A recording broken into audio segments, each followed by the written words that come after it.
যখন আকাশ ফেটে যাবে এবং নিজের রবের হুকুম আর নিজের রবের হুকুম মেনে চলা, এটি তার জন্য শত। আর পৃথিবীকে যখন ছড়িয়ে দেওয়া হবে, যা কিছু তার মধ্যে আছে তা বাইরে নিক্ষেপ করে সে খালি হয়ে যাবে এবং নিজের রবের হুকুম পালন করবে। আর নিজের রবের হুকুম মেনে চলা, এটি তার জন্য শত। হে মানুষ, তুমি কঠোর পরিশ্রম করতে করতে তোমার রবের দিকে এগিয়ে যাচ্ছ। পরে তার সাথে সাক্ষাৎ করবে। তারপর যার আমলনামা ডান হাতে দেওয়া হয়েছে তার কাছ থেকে হালকা হিসেব নেওয়া হবে এবং সে হাসিমুখে নিজের লোকজনের কাছে ফিরে যাবে। আর যার আমলনামা তার পিছন দিক থেকে দেওয়া হবে সে মৃত্যুকে ডাকবে এবং জ্বলন্ত আগুনে এগিয়ে পড়বে। সে নিজের পরিবারের লোকদের মধ্যে ডুবেছিল। সে মনে করেছিল তাকে কখনো ফিরতে হবে না। না ফিরে সে পারত। কেমন করে তার রব তার কার্যকলাপ দেখেছিলেন।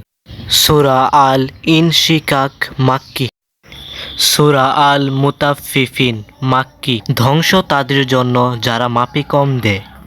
তাদের অবস্থা এই যে লোকদের থেকে নেওয়ার সময় পুরো মাত্রায় নেয় এবং তাদেরকে ওজন করে বা মেপে দেওয়ার সময় কম করে দেয়।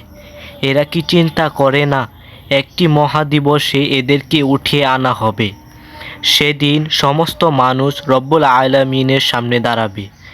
কখনো নয়, নিশ্চিতভাবেই পাপীদের আমলনামা কয়েকখানার দফতরে রয়েছে। আর তুমি কি জানো সেই কয়েকখানা দফতরটা কি?